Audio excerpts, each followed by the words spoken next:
And finally, the Canadian military is under scrutiny after it refused to apologize to a female non-combatant who was sexually assaulted while working with NATO allies. Senior officials say the decision to withhold an apology is based on fears of a media backlash. The fallout from the handling of the sexual assault has raised critical questions about the Canadian military's professionalism and accountability. Our final report goes inside the controversy. For years, the Canadian military has harbored a culture of abuse within its ranks. And this latest case shows just how deep the problems run. It involves a female non-combatant who was working with the Canadian Army. Kristen Adams was working at a canteen in Latvia when she was sexually assaulted by a NATO soldier in 2022. However, her formal complaint to the Canadian Army has fallen on deaf ears. Instead, she was issued a warning. The Canadian Army's Morale and Welfare Services told Adams that she should have better understood the risks of the job. The Canadian military did not investigate the assault, citing NATO jurisdiction. Documents obtained by a Canadian publication reveal that the victim's contract was cut short.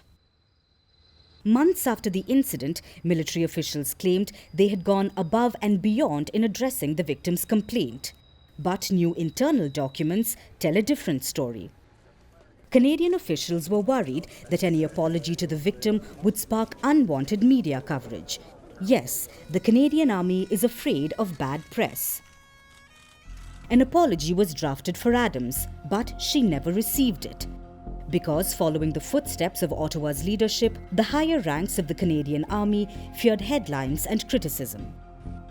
The menace of sexual misconduct runs far deeper than what the latest case represents.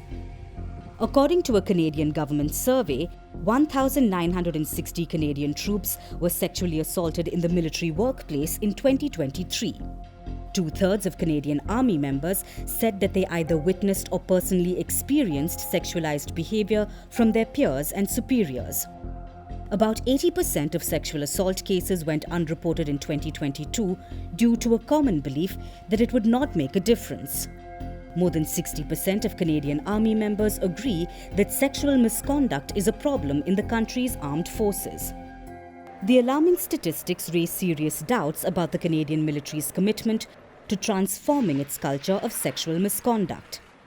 Kristen Adams is one such case in a long list of sexual assaults that have been conveniently swept under the rug. Calls for accountability and reform are growing louder, but action is far from visible. A NATO ally, Canada has for years called for respecting a rules-based order. However, the treatment of women and men in the Canadian military and the hundreds of sexual abuse cases show that the Canadian military needs to make its barracks safer first. Firstpost decodes the U.S. election, explains how America chooses its president. Your primer on the race to the White House. Everything you need to know about how America votes and its global implications. U.S. Election Explained, every Monday and Thursday only on Firstpost.